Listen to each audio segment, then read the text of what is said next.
Näitä videoita tuntuu katsovan muutkin kuin pelkästään kotiväki.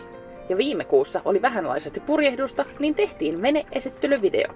Eli olkaatte hyvä, meidän 31-jalkainen Amigo 40 veneemme Lille Ö. Veneemme on rakennettu 79 Ruotsissa. Purjepinta-alaa on 44 metriä, pituutta 31 jalkaa, leveyttä 3 metriä ja 5 senttiä ja syväystä nykyisellä lastilla 1,6 metriä.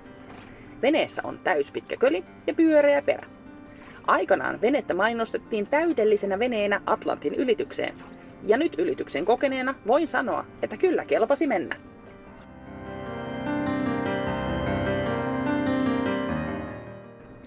Veneen kotisatama on Berliinissä purjehduskerho Gotialla. Siellä meillä on noin 15 meripenninkulmaa matkaa purjehdittavana haffelilla. Eli joka kerran kun lähdemme maailmalle, otetaan masto alas ja moottoroidaan 100 merimailin matkakanavia pitkin Puolaan, jossa masto taas laitetaan pystyyn ja jatketaan matkaa.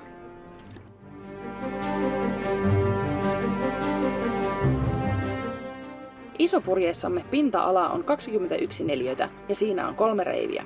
Ykkös- ja kakkosreivi ovat olleet kovassa käytössä. Kolmosreiviä ei onneksi ole vielä tositoimessa täytynyt käyttää, eikä toivottavasti tarvitsekaan. Puomin hallintaan meillä on molemmilla puolilla kiintoasennetut preventterit ja niille lukitus sivukannella. Näin jiipin voi tehdä hallitusti ja kovassakin kelissä. Veneessä oli alun perin noin puolimetrinen levanki. Se oli erittäin epäkäytännöllisesti istumalaatikossa aina tiellä ja pituutensa tähden aika lailla hyödytön. Siksi siirryimme tuplaskuuttien ihmeelliseen maailmaan. Idean tähän löysimme katsomalla Golden Globe Race-veneiden esittelyvideoita. Meille relevanteimmat vinkit tulevat yleensä retrokisoista tai 70-luvun purjehduskirjallisuudesta. Joskus se idea tulee hieman suuremmilta aluksilta ja kauempaa historiasta. Suuret raakapurjealukset käyttivät lattinkeja vanteissa suojaamaan purjetta hankaukselta, joten päätettiin kokeilla idean toimivuutta pienemmässä veneessä. Lattinkien asennuksen jälkeen hankaus todella väheni ja isopurjen viimeisin paikka ei enää kulunut puhki. Genoa meillä on 150% rullagenoa ja sillä on 34 pinta-alaa. Raskas vene vaatii paljon vetoa kevyessä kelissä.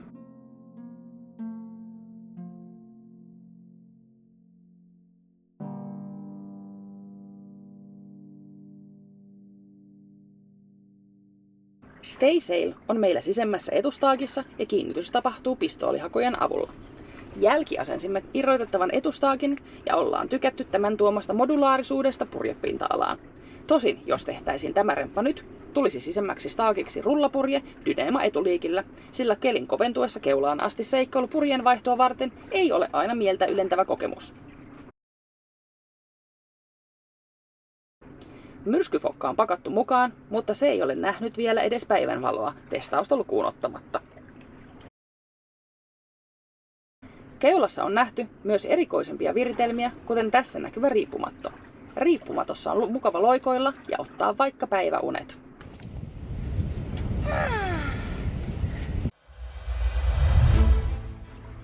Parasailor toimittaa meillä Spinnakerin virkaa. Se ei ole maailman nopein purje, mutta ehdottomana etuna siivekkeellisessä spinnussa on sen menoa tasaava vaikutus. Vene keikkuu laidalta toiselle huomattavasti cruiserin virsaria vähemmän, joten aina kun mahdollista, meillä keikkuu mastossa Parasailor. Purjehditaan sillä myös öisin, mutta silloin valaisemme purjen moottorivalolla. Keskellä merta, kun ei ole paljon muuta liikennettä, niin kulkuvalojen käyttö voi olla myös hivenen luovempaa.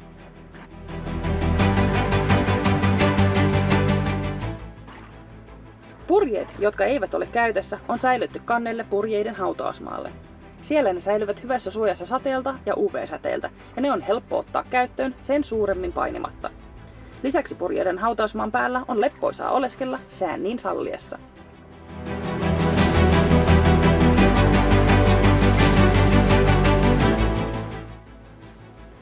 Veneellämme on 2 autopilottia. Sähköinen autopilotti-assistentti Nissinen sekä tuuliperäsimemme Starbuck. Eniten meillä töitä tekee Starbuck. Kun on saanut säädettyä tuulikulman oikein, pitää se meidät erinomaisesti kurssissa. Tuulen ollessa epävakaata alkaa Starbuck välillä tuittuilla. Rannikon läheisyydessä tai Parasailorilla purjehtiessa työvuoron saa assistentti Nissinen eli Niva. Suhteellisen tuulen ollessa heikko, ei Starbuck enää ohjaa luotettavasti, joten silloin sähköinen autopilotti on parempi. Keula-ankkurina meillä on 15 kilon Rokna Vulcan, ja siinä on kiinni 50 metriä 8 millistä ketjua. Ankkuri on pitänyt toistaiseksi hyvin ja yönsä on saanut nukkua rauhassa. Meillä ei ole minkäänlaista ankkurivinssiä, joten ankkuri nousee ylös täysin lihasvoimin ja nostaja vaihtuu kerrasta toiseen, joten tuon kanssa kiroilu jakautuu tasapuolisesti molemmille. Ketjustopperin avulla nosto sujuu mukavasti, kun voi välillä ottaa pienen levähdystauon kiskomisen lomassa. Kavereiden kanssa ankkuroidessa on välillä testattu myös systeemin kestävyyttä isommilla kuormilla. Perässä meillä on 15 kilon Bruse ja 50 metrin Atlanticin liinakela. Nämä eivät ole saaneet paljoa käyttöä sitten Norjan.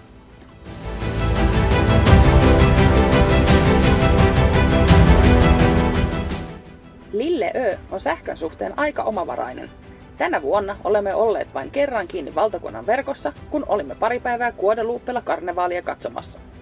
Kaikki muut 174 päivää sähkö on tuotettu uusiutuvista lähteistä. Itämerellä käytimme noin 1,5 kilowattituntia päivässä. Tropiikissa kulutus on hieman korkeampi, kun jääkaappi ja tuulettimet joutuvat kunnolla hommiin.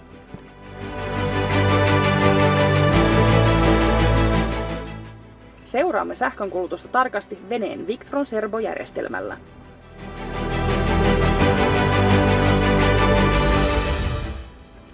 Sähköstä leijonan osa tuotetaan aurinkopaneeleilla. Meillä on 360 wattia kiinteitä paneeleita takakaaressa ja kajuutan katolla. Näiden lisäksi meillä on 200 wattia paneeleita veneen keulassa. Kulussa nämä ovat kannelle kiinnitetyn jollan päällä, muutoin keulakannella. Joskus saattavat paneelit toimittaa myös lentokentän virkaa.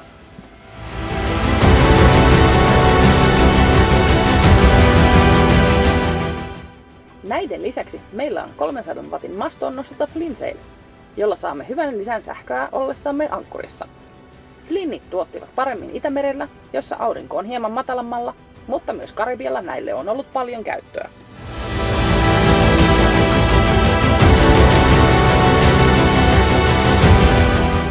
Ennen reissua teimme tarkat laskelmat veneen laitteiden energiankulutuksesta. Me myös ajoimme erilaisia simulointeja selvittääksemme, mitä me tarvitsisimme pilvisten päivien varalle. Simulaatioissa tuuligeneraattori oli selkeä voittaja, mutta päädyimme silti hydrogeneraattoriin. Tuulivoimalle on huonosti tilaa kosteriperäisessä veneessä. Me kun ollaan vähän pienemmällä budjetilla liikenteessä, ei hydromme ole mikään merkkituote, vaan Sailingenin laite. Yli 5 solmun vauhteihin kun päästään, alkaa se kattaa sähkönkulutuksen kokonaan, joten paneeleiden kanssa yhdessä ei merellä tarvitse paljon sähköstä huolehtia.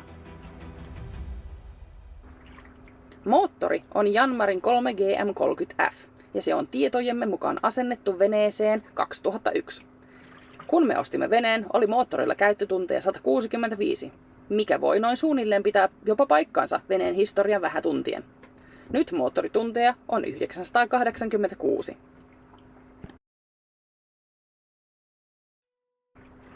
Veneen aivoina toimi Raspberry Pi Compute Module 4.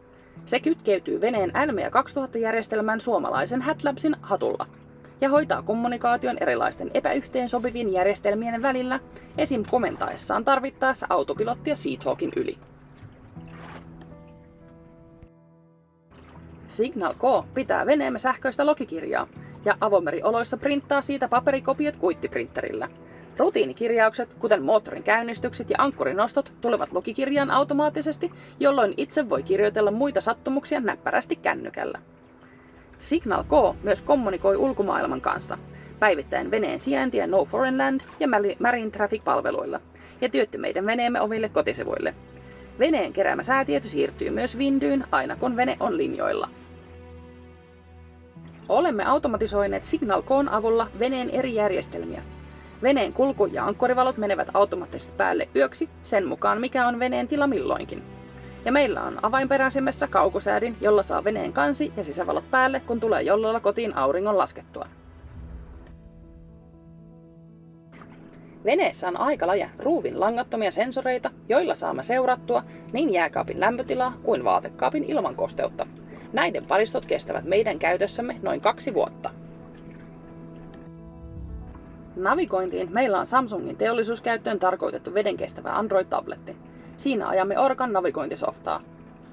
Muutaman vuoden ja parin Galileon jälkeen kyllästyimme Navionicsin karttadatan laatuun ja rupesimme etsimään korvaajaa. Orkassa on erittäin selkeälukuiset kartat ja varsinkin yönavigaatiossa erilaiset valot on kuvattu hyvin selkeästi.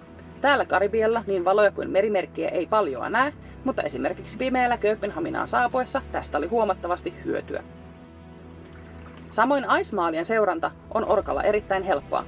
Orkakoren laite liittää tabletissa ja meidän puhelimessa pyörivän navigointisoftan veneen NMEA 2000 järjestelmään.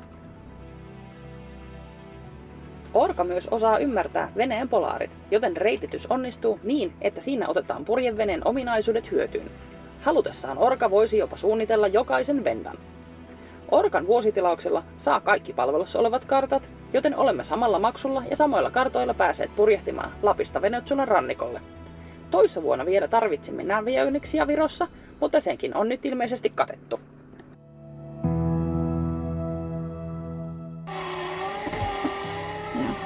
Vesikoneena meillä on Caterham Power Survivor 40E, ja se on pienin tällä hetkellä markkinoilla oleva malli ja mahtuu meillä näppärästi lavuaarin alle. Laite tuottaa juomavettä 6 litraa tunnissa ja kuluttaa sähköä 50 wattia. Esisuodattimen paikkaa on kerran vaihdettu, sillä sen vaihtamisen tulisi olla mahdollisimman helppoa ja kapean allaskaapin alla puuhaaminen oli kaikkea muuta. Juomaveden laadun tarkistamme TDS-mittarilla ja aistinvaraisesti.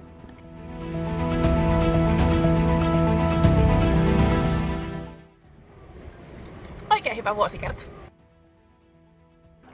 Keittimenä meillä on alkoholilla toimiva 2 polttimon Origo 3000. Vene oli alun perin kaasuhelalla varustettu, mutta jo väli Saksassa Suomeen hankaloittaa kaasun hankkimista erilaisten kansallisten systeemien takia niin mahdottomasti, että siirryimme kokonaan pois kaasusta. Syntiperunoita. Uunin virkaa toimittaa Omnia Sweden lieden päälle laitettava kapistus, joka on toiminut kaikkeen ruoanlaittoon pitsojen paistamista lukuun ottamatta.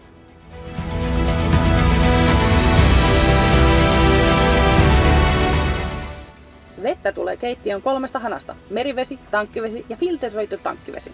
Filtteriä ei ole tosin paljon tullut käytettyä, sillä olemme sitten Skotlannin tehneet kaiken vetemme itse ja vesitankkikin on vastikään Kanarialla puhdistettu.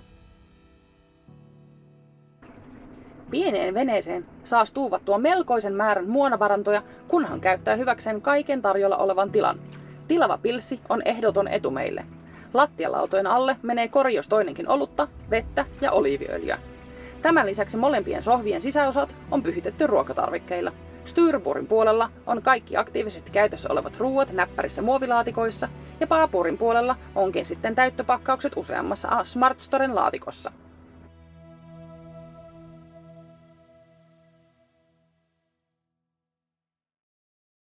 Veneen sääntönä on, että ennen ruoanlaiton aloittamista kaivetaan kaikki tarvittavat ainesosat esille.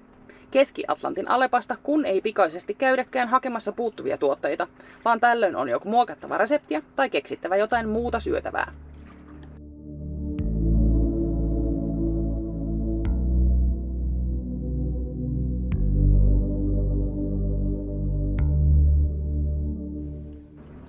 Koska purjehdimme välillä niin kylmissä vesissä kuin valtamerillä, olemme myös panostaneet veneen hätäjärjestelmiin. Tiukan tilanteen tullessa voimme hälyttää apua paikalle EPIRP-paikantimella. Meillä on avomerikäyttöön suunniteltu pelastuslautta. Sen lisäksi meillä on molemmille pelastushaalarit eli niin sanotut teletappipuvut. Niillä pysyy hengissä tunteja kylmässäkin vedessä. Kulussa käytämme aina pelastusliivejä ja avomerellä olemme kytkettyinä veneeseen ollessamme kannella. Liiveissä on sisällä IceMob-laitteet, jotka soittavat radiolla veneelle ja tekevät hälytyksen myös muille lähellä oleville aluksille, jos liivien käyttäjä joutuu veden varaan. Veneen normaaliin viestintävarustukseen kuuluu VHF-radio. Viime vuonna asensimme radiolle etäkapulan sitloodaan, jotta radioliikenne ei häiritsisi sisällä nukkujaa. Radion lisäksi meillä on B+-luokan lähettävä AIS. On ilo nähdä avomerellä, kun tankkerit voivat tehdä 10 meripirikolman päässä pienen muutoksen kurssiin, jolloin ohitukset menevät helposti ja turvallisesti.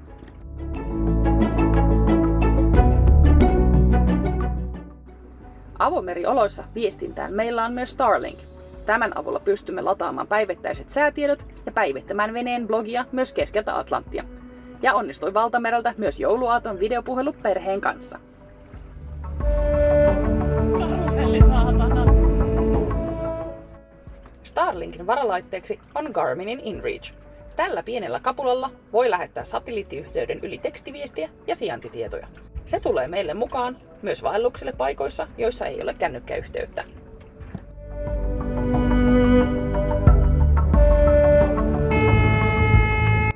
Yhden sumuisen purjehduksen Gotlannista Manner-Ruotsiin jälkeen kyllästyimme sumutorveen puhaltamiseen ja hommasimme ämyrin, jota voi ohjata VHF-radiostamme. Nyt tarvitsee vain valita, että sumutorvi purjevene kulussa ja oikea äänimerkki soi 2 minuutin välein.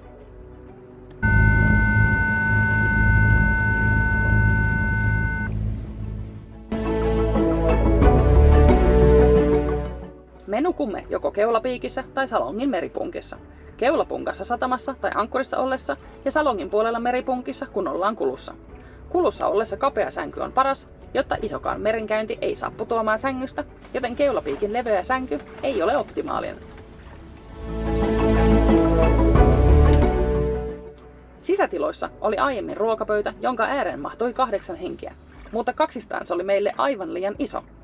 Nykyään meillä on sama pöytä sekä sisä- että ulkokäytössä ja jalkana toimii laguunin pöydänjalka. Kosteuden hallinta on iso osa veneilyä. Me olemme asuneet veneessä myös talvella, joten sähköinen kosteuden poistaja on ehdoton hankinta. Se oli myös Skotlannissa erityisen kätevä, aina kun pääsi maasähkön piiriin. Noin muuten eristämällä runkoa ja ikkunoita vähentää huomattavasti kondensaation riskiä.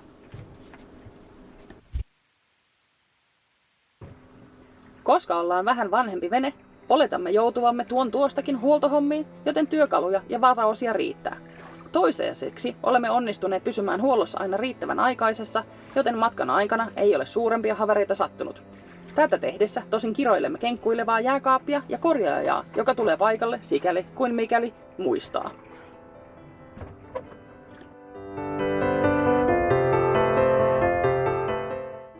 Meillä ei ole sisäsuihkua, joten suihkut otetaan istuinlaatikossa. Suihkuveden meille tuottaa paineisettava 5 litran suihkupullo. Siihen kun tekee itselleen lämmintä vettä, kelpaa kylpeä tähtitaivaan alla.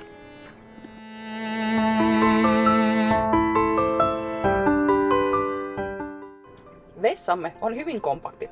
Lavuaari liukuu kätevästi kaapin alta käyttöön, mutta sijainnin takia lavuaarin meriventtiili täytyy tosin sulkea kulussa, ettei lavuaarista valu merivedet sisälle veneen kallistuessa. Pönttönä on erotteleva kuivakäymälä. Suomen saaristossa tyhjennys on helppoa, sillä kompostikäymälöitä löytyy useista saarista. Pyykit pestään kaatosateen sattuessa nyrkkipyykkinä, tai kun päästään maihin, niin käytämme itsepalvelupesuloita.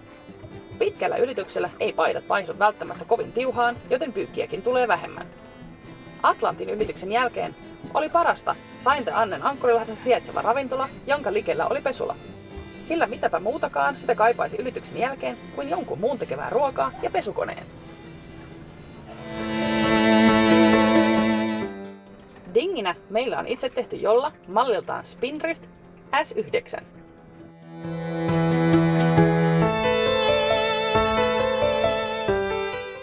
Siitä lisää seuraavassa videossa, joita kokoamme kasaan ankkurissa ollessamme.